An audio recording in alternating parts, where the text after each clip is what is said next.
Vous êtes heureux d'être là? Amen, moi aussi. Alléluia, on veut vraiment, c'est vrai, exprimer notre joie et notre reconnaissance envers notre Seigneur. Ce matin, je suis content parce qu'on a des personnes qui sont venues nous visiter et ils ont aussi confirmé ce que le Seigneur a mis sur mon cœur. Ils ont vu ils ont vu les débuts de l'église de Guéret et maintenant ils découvrent ce que l'église de Guéret est devenue et vraiment je voudrais avec vous un peu exprimer ce cheminement qui fait que l'œuvre de Dieu grandit. Amen. Alléluia. Ce matin, je voudrais vraiment vous inviter à découvrir que oui, Dieu a un rêve. Dieu a un rêve. Ose rêver avec lui. Souvent, c'est vrai, dans notre église, on pourrait peut-être attendre que les choses se passent ou viennent, on nous demande des choses, mais le Seigneur a quelque chose sur le cœur et désire tellement nous le montrer. Osons rêver avec lui. Non, on a un Dieu très grand, un Dieu grand. Il n'a pas peur des grands rêves. Il n'est pas limité. Il n'est pas limité par nos projets. Il n'est pas limité là où on pourrait mettre des barrières. On voit très vite les barrières, mais lui n'en voit pas. Il voit la finalité du projet. Amen. Le rêve de Dieu. Matthieu 6, versets 9 à 10. Les disciples sont là en train de demander à Jésus comment nous faut-il prier. Et Jésus va leur donner en fait des clés, pas un modèle de prière, mais des clés qui sont sur le cœur du Père. Il va leur dire, et je vais prendre juste le début, voici donc comment vous devez prier. Notre Père Céleste, que la sainteté de ton nom soit respectée, que ton règne vienne, que ta volonté soit faite sur la terre comme au ciel. Amen. Ça, c'est le rêve de Dieu. Le rêve de Dieu, c'est que la gloire de son Fils soit révélée, que son règne vienne et que sa volonté soit faite. Et son rêve le plus cher, c'est de nous rendre participants de ce rêve. Que nous ne soyons pas simplement spectateurs, juste à regarder et attendre que les choses se passent, mais nous soyons acteurs. La Bible nous dit encore, Matthieu 6, verset 33, « Recherchez d'abord le royaume et la justice de Dieu, et tout cela vous sera donné en plus. » Il parle des choses matérielles, choses qu'on recherche. Bien souvent, on peut se tromper de combat même dans notre propre vie. On se fait arrêter par le quotidien, par les choses qui nous entourent, et les choses qu'on pourrait dire qu'elles sont légitimes, mais qui nous détournent de ce rêve, de ce but, de ce projet que Dieu a mis sur notre cœur. Et Dieu veut te dire ce matin, prends le temps de t'occuper, de rêver avec moi, de chercher vraiment ce royaume et la justice de Dieu, et je vais m'occuper du reste. On est souvent inondé par nos problèmes, par tout un tas de choses. On voudrait progresser, et c'est bon.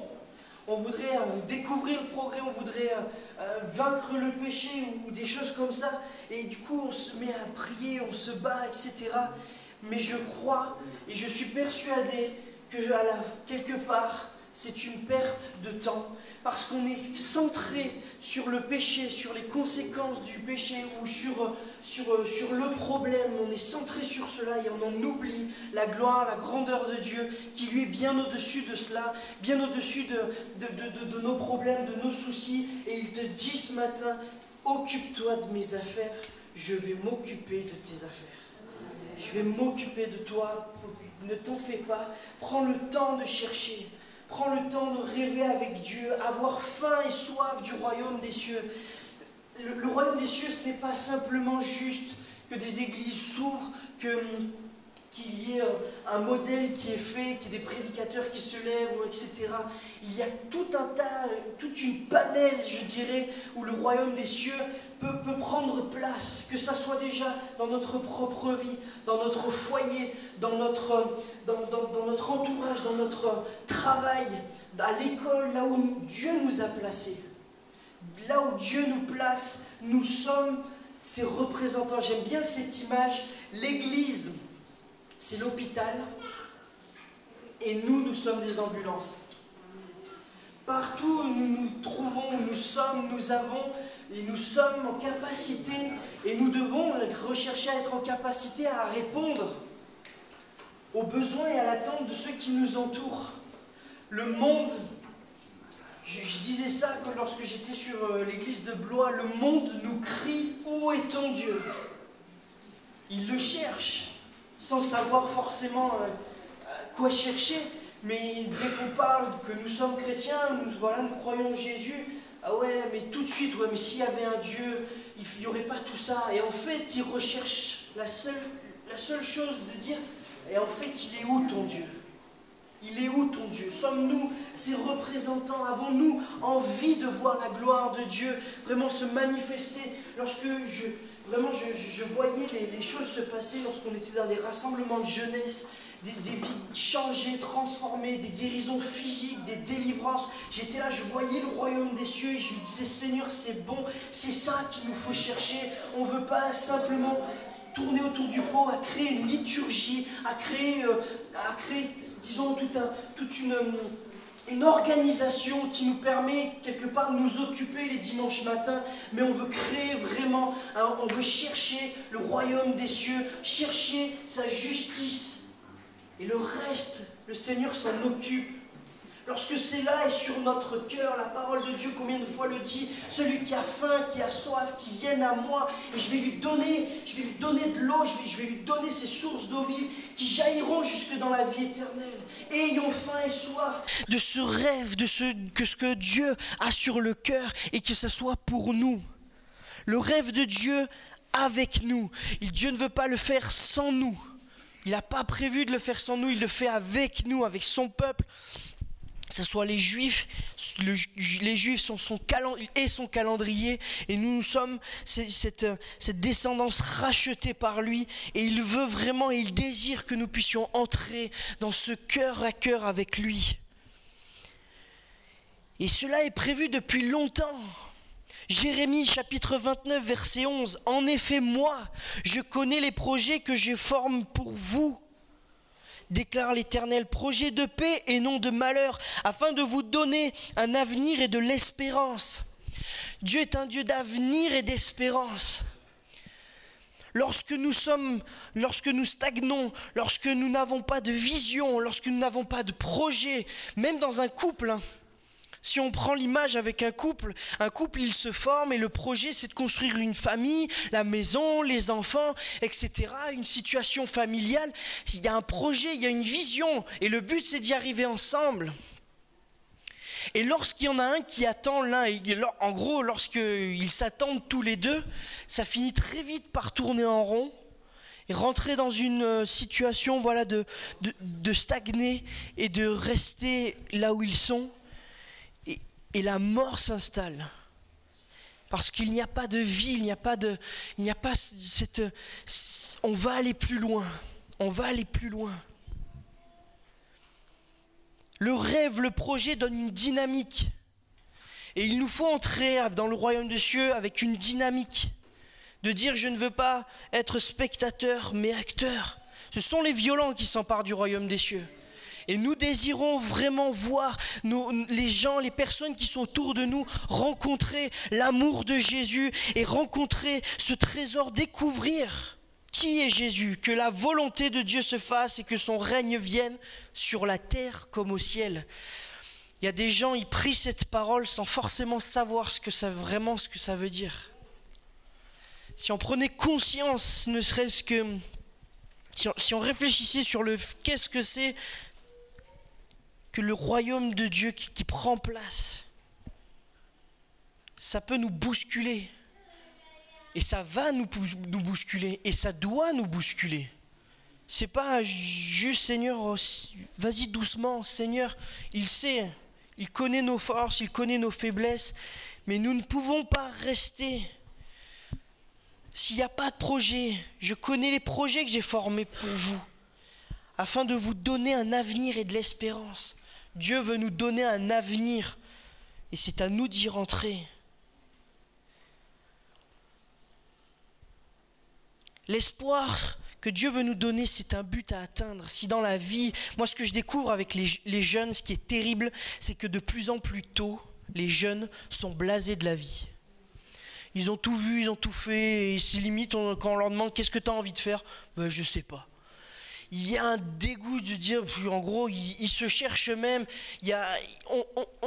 On voit qu'il n'y a pas, disons, la joie, alors que dès qu'on en rencontre des jeunes qui ont des projets, oh, je veux faire ci, je veux faire ça, on est là, waouh, c'est super, on les encourage, on découvre qu'il y a un feu, il y a une envie, on veut les pousser, on veut être avec eux. Et en tant que chrétien, c'est pareil. On découvre des chrétiens qui sont là et qui sont, oui, merci Jésus parce qu'il m'a sauvé, et ça s'arrête là. Et l'espérance de, on attend que Jésus revienne. On peut accélérer le retour de Jésus, vous le savez ça ? La parole de Dieu nous le dit. On peut hâter le retour de Dieu, et c'est dans son rêve, c'est dans son cœur que ses enfants prennent. C'est vrai. On peut hâter le retour de Jésus, alors on va faire tout ce qu'on peut pour l'hâter, pour qu'il soit là, pour qu'il prenne toute la place. Parce que le but, c'est que la vie prenne la place, et que la mort recule, que le péché soit vraiment et définitivement vaincu. Il a été vaincu à la croix. Mais maintenant, il faut que vraiment il disparaisse. Amen. Être entier dans le projet, être entier dans la vie chrétienne. Vous savez, la parole de Dieu nous encourage, la parole de Dieu est radicale sur les tièdes, les froids, les tièdes et les bouillants. Et puis même sur la question du salut. Souvent on dit oui, mais Jésus, il est patient. Oui, il est patient. Mais dans ses choix, il est quand même radical. Tu crois en lui, tu es sauvé. Tu ne crois pas en lui, tu ne l'es pas. Tu es froid, tu n'es pas sauvé. Mais il préfère que tu es froid. Froid, ça veut dire en gros que tu es positionné contre. Tu veux pas, t'as pris ta place, t'es pas chaud, t'es pas du tout chaud, t'es froid, t'es positionné. Tiède, c'est que t'es assis entre deux chaises, tu sais pas, t'hésites, t'es là, bon, peut-être que oui, peut-être que non. Tiède, c'est vraiment dans cette attitude de voilà, on a tous les inconvénients et aucun désavantage, je dirais. Essayez un jour de vous asseoir entre deux chaises et vous allez voir que vous n'allez pas y rester longtemps. C'est pas confortable, et puis bouillant. Vous avez vu déjà l'eau qui bout.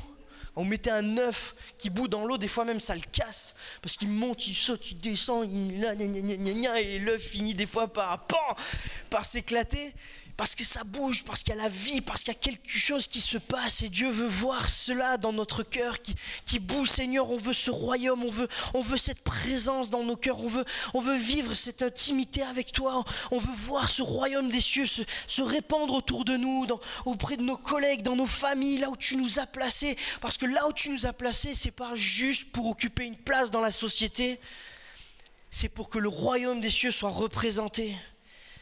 Pour que les hommes voient, oui, ici on peut voir et découvrir que Jésus est ressuscité. Quand je vois cet homme, quand je vois cette femme, lorsqu'elle me parle, je vois Jésus qui est ressuscité. Je ne peux pas dire que Jésus est mort. Le premier témoignage qu'ont eu à faire les disciples et que nous avons à faire, ça a été de témoigner de la résurrection de Jésus. Alors que les autres ne l'ont pas vu, alors que les autres croyaient à un gros complot, alors que les autres croyaient que les disciples les avaient volé le corps, etc. Ça, vous l'avez vu, le dernier film, là, la résurrection ? On voit un peu le côté romain, la panique. Où est le corps de Jésus ? Et on voit tout le cheminement, en gros, de monter à quelque part, de donner une explication pour pas que ça se sache, pour pas faire monter le scandale quelque part. Donc il lance la rumeur que c'est les disciples qui ont volé le corps de Jésus. Or, on sait très bien qu'il y a des choses qui sont physiquement pas possibles. Voler le corps de Jésus sans l'avoir déballé, alors que le linceul était posé sans rien. Ils l'ont vu, le linceul posé là sur la table, comme si le corps avait disparu de dedans. Donc, alors qu'un linceul, c'est vraiment, ils l'emballent, ils l'enroulent, ils le mettent dedans, il est tenu, quoi. Sinon il faut tout déballer. Là il n'y avait plus rien, la pierre qui était roulée devant était scellée, et la pierre elle a volé. Toutes tout ce qu'il tenait, tous les scellés, tout était arraché. Donc c'était pas un simple vol, quoi. Jésus est ressuscité. Jésus est ressuscité. Et ça a été leur témoignage. Jésus est ressuscité. Et tiens, vois-le.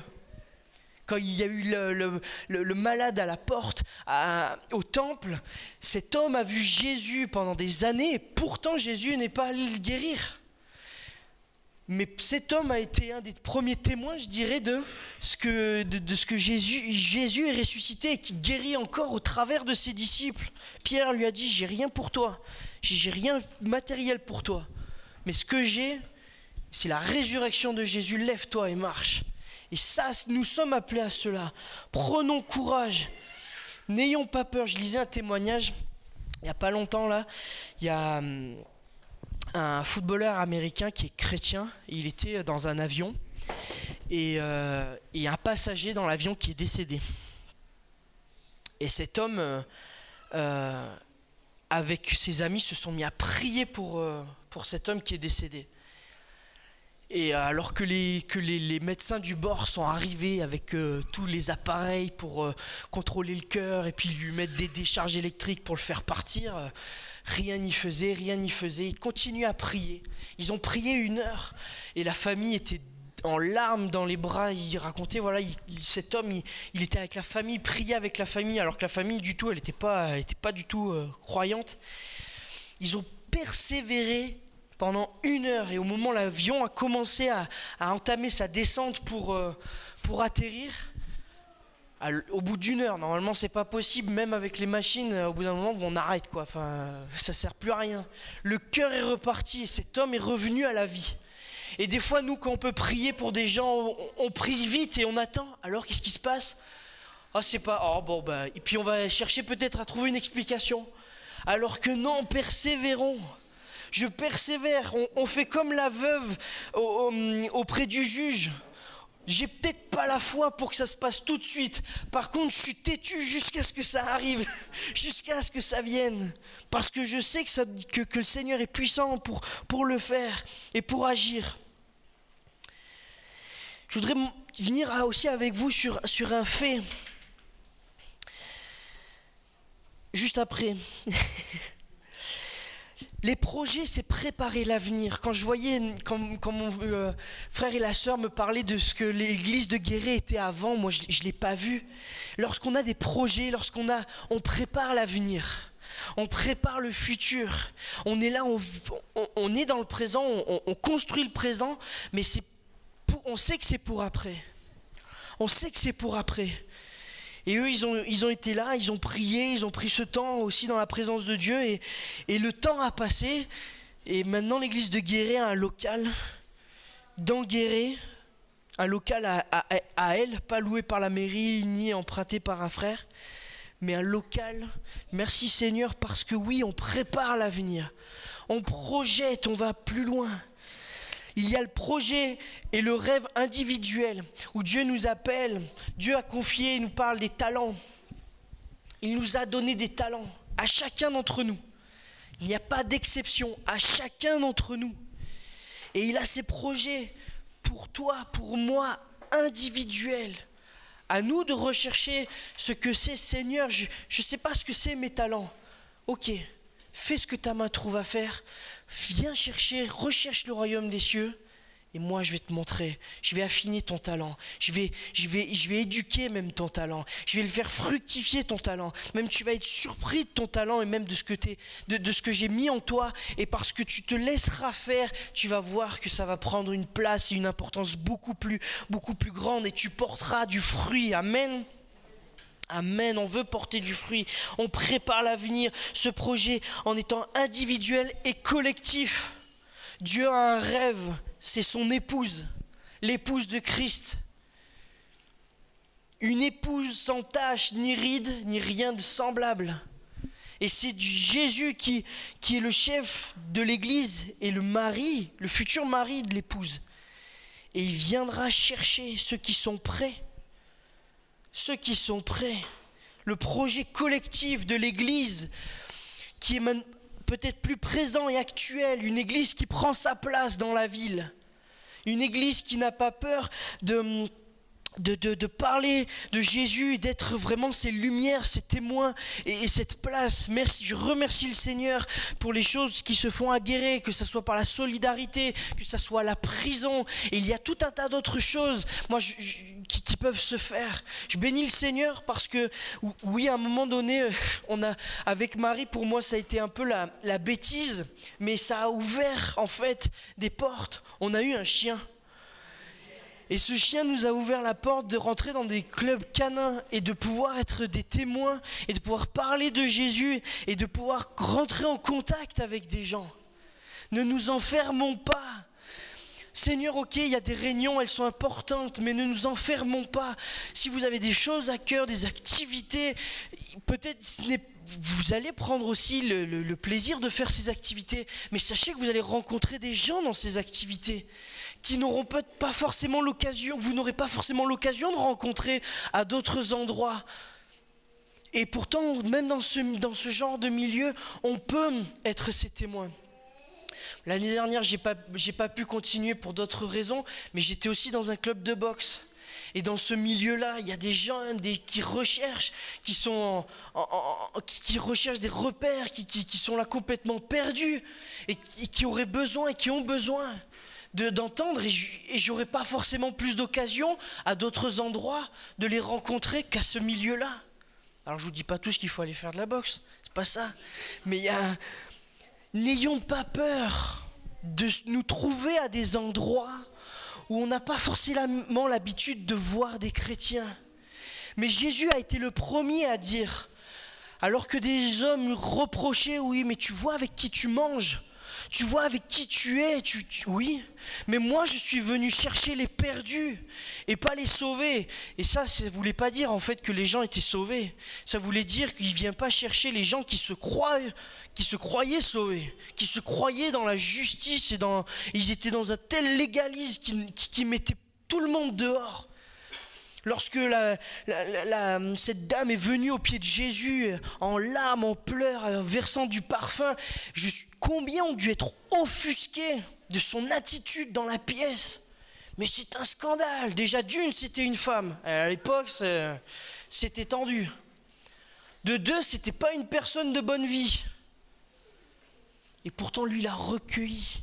Il a vu au cœur et pas à l'apparence. Faisons attention de cette fausse sainteté. Dieu n'a pas prié pour que l'Église sorte du monde et que les chrétiens sortent du monde, mais résiste à la tentation et soit cette lumière. Ce n'est pas le monde qui doit influencer notre mode de vie, mais c'est à nous d'influencer le monde. Et c'est pas en quittant le monde, en cherchant à fuir le monde, qu'on va influencer et être ce repère. En mettons pas comme il dit, on met pas la lumière sous un boisseau. N'enfermons pas l'église entre quatre murs. N'enfermons pas les chrétiens et nos vies juste simplement dans notre organisation, dans toutes ces choses. Mais soyons cette lumière. Amen. Oui, le rêve peut nous déraciner dans nos habitudes, physiquement, elle peut nous emmener à déménager, peut nous emmener, soit à penser autrement. Il ne faut pas avoir peur. Quand Dieu a appelé Paul, lui, il a vraiment été déraciné pour le coup.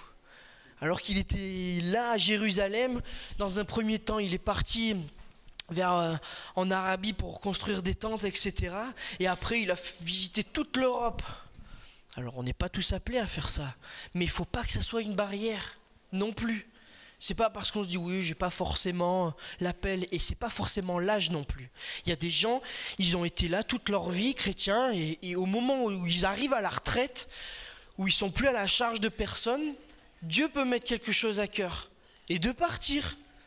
Seigneur, attends, j'ai 60 ans et toi tu m'appelles à partir à l'autre bout de la planète, j'ai jamais bougé de ma vie, ça va pas, non? Là on met une barrière. Moi je t'appelle parce que oui, il y a une œuvre là-bas que j'aimerais commencer, et de plus, en plus, si on regarde pratiquement parlant, t'es pas à la charge, tu ne pourras rien demander à personne, je veux dire. T'as ta retraite, vas-y, t'as tout le temps pour t'occuper que de ça. t'es pas occupé à construire la famille, etc., ceci, cela, là tu peux te mettre à fond. Et des fois, il peut arriver, attendez-vous à cela, vous approchez peut-être de la retraite, il y a cette nouvelle jeunesse qui peut arriver, de dire de nouveaux projets. Seigneur, on ne veut pas limiter, on peut être déraciné à n'importe quel âge, on ne veut pas mettre de limites. Et je voudrais venir sur quelque chose d'assez important qui pour nous va nous motiver et va nous emmener plus loin. Jean chapitre 5 versets 19 à 20. Jésus reprit donc la parole et leur dit: en vérité, je vous le dis, le Fils ne peut rien faire de lui-même, sinon ce qu'il voit le Père accomplir. Ça, c'est... Seigneur, je te remercie pour ce passage, ça a vraiment éclairé tout ce que le Père fait, le Fils aussi le fait pareillement. En effet, le Père aime le Fils et lui montre tout ce que lui-même fait, et il lui montrera des œuvres plus grandes que celles-ci, afin que vous soyez dans l'étonnement. Dieu veut nous montrer son œuvre, voir ce qu'il fait pour faire ce qu'il fait. Lorsque Jésus était j'ai toujours été étonné parce que Jésus, lorsqu'il était dans les places, etc., lorsque des hommes, des femmes l'accostaient, il savait déjà. Il avait déjà ce discernement, il connaissait le fond du cœur de la personne. Et on pourrait dire, oui, mais c'était Jésus. Mais là, Jésus, il est en train de nous dire, mais je ne fais rien de moi-même. Et Jésus ira plus loin dans une autre écriture. Non seulement vous ferez ce que j'ai fait, mais vous en ferez des plus grandes. Ne limitons pas l'œuvre de Dieu parce que nous disons, oui, mais Jésus est plus grand, ou on veut se rabaisser. La fausse humilité tue la foi. De passer son temps à se dire, oh là là, je suis petit, je n'arriverai pas. Arrête, c'est vrai, c'est le cas. Arrête de chercher à te convaincre et arrête de chercher à convaincre Dieu. Il est déjà au courant. Mais lui, il a déjà fait le pas d'après. C'est ok, on n'est pas capable, ok, c'est bon, on y passe, mais moi je le suis. Donc fais-moi confiance, recherche-moi et tu verras. Jésus dit, je ne faisais rien de moi-même, mais je fais ce que le Père me montre. Seigneur, montre-nous ton œuvre. Montre-nous ton œuvre pour la famille, pour le travail. Ne cherchons pas l'œuvre nationale, alors que oui, il peut en avoir une, mais recherchons déjà son œuvre, rien que déjà dans notre entourage. Dans notre entourage, là où Dieu nous a placés, avec simplicité et avec une vraie humilité. Oui, je ne suis pas capable, mais je veux apprendre à faire confiance au Seigneur. Oui, je ne suis pas capable, mais Dieu est plus grand que mes capacités. Et ce n'est pas une question de capacité, c'est une question de foi. Et parce que, quelque part, comprenez bien la foi, j'ai souvent vu vraiment comme le pas d'obéissance. Si Dieu nous montre, tu vas vers cette personne et tu vas lui dire un tel, tu vas lui dire ça et ça. Tu pourrais dire, ah oui, mais j'ai pas le courage. Dieu te demande pas, te demande, où on réfléchit, on va se dire, mais qu'est-ce qui va se passer, qu'est-ce qui va se dire? Il te demande pas, je te demande pas qu'est-ce qui va se dire, qu'est-ce qui va se passer, je te demande simplement d'aller le dire. Moi, je vais m'occuper du reste. Va avec la force que tu as, vaillant héros. Amen. Allons vers ce monde avec la force que nous avons. Dieu ne regarde pas nos capacités, ce n'est pas son centre de regard. Son centre d'attention, c'est notre disponibilité. Son centre d'attention, c'est notre capacité à lui obéir. Seigneur, ok, je comprends pas pourquoi tu me demandes ça, mais je le fais. C'est notre capacité à avoir cette foi et de dire, je vais marcher sur ce que tu m'as donné. Physiquement parlant, c'est impossible de marcher sur l'eau. Pourtant, Pierre et Jésus l'ont fait, et tout un tas d'autres personnes aussi. Ne limitons pas l'œuvre de Dieu, mais osons rêver, ne limitons pas. Ésaïe 54, verset 2. Agrandis l'espace de ta tente, qu'on déplie les toiles qui te servent d'habitation. Ne retiens rien, allonge tes cordes et renforce tes piquets. Ne limitons pas, agrandissons notre vision et notre vision de l'action de Dieu dans les vies. C'est pas parce qu'on ne voit pas que Dieu ne veut pas agir. Je me suis posé la question, Seigneur, pourquoi on ne voit pas les miracles? Pourquoi? Et ce n'est pas une question que Dieu ne veut pas le faire.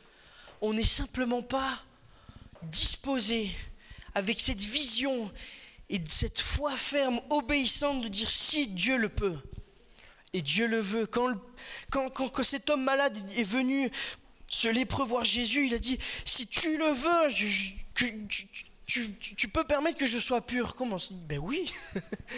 La question se pose même pas. Oui, je le veux. Oui, il veut que les hommes, les femmes soient purs physiquement, moralement.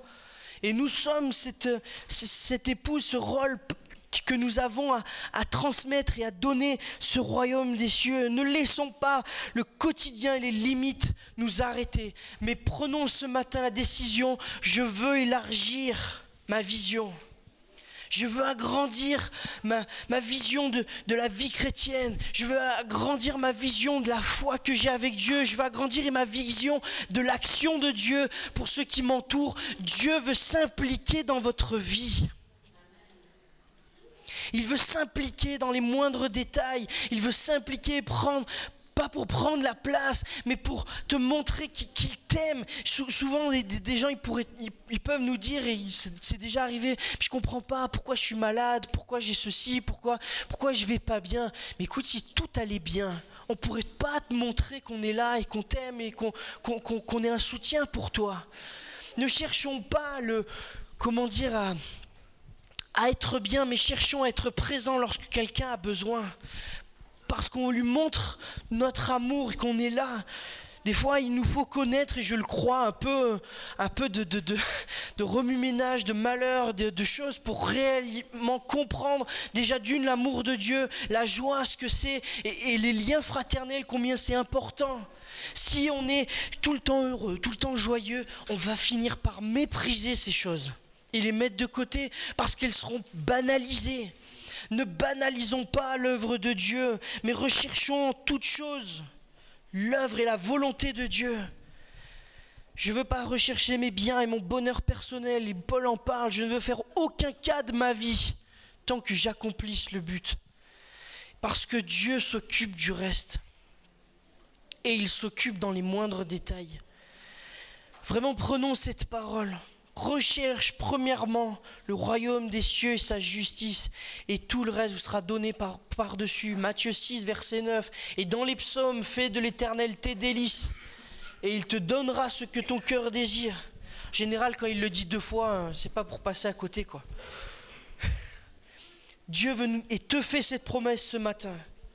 Si tu t'occupes de ses affaires, il s'occupera de tes affaires. Il s'occupera de ta famille, de ta maison, mais cherche le royaume des cieux et sa volonté. Quelle place mettons-nous à la volonté du Seigneur? Est-ce qu'on la met au-dessus des bénédictions du Seigneur? Il ne faut pas. Seigneur, on veut être béni, mais vous savez, le Seigneur, il est fidèle. Il est fidèle. Si tu es là, il te bénira. Dieu t'aime tellement qu'il ne loupera pas une occasion de te bénir, je dirais. Mais ne loupons pas une occasion de lui obéir et de faire sa volonté. Lorsque le peuple était arrivé pour la 2e fois proche du pays promis, Moïse a fait tout le rappel de ce qui s'était passé durant les 40 années. Et la parole qui est ressortie, c'est « Attache-toi à l'Éternel, mets en pratique les lois et les commandements que j'ai mis, afin que tu vives et que tu sois heureux. » Amen. Seigneur, je veux te bénir et te remercier, Papa, parce que tu as un rêve, parce que tu as un plan et des projets pour chacun d'entre nous, Seigneur.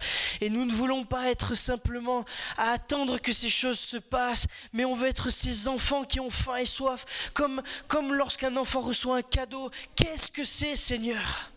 Qu'est-ce qu'est ton rêve? Qu'est-ce qu'est ta volonté? Qu'est-ce qu'est ton projet, Seigneur, roi des rois?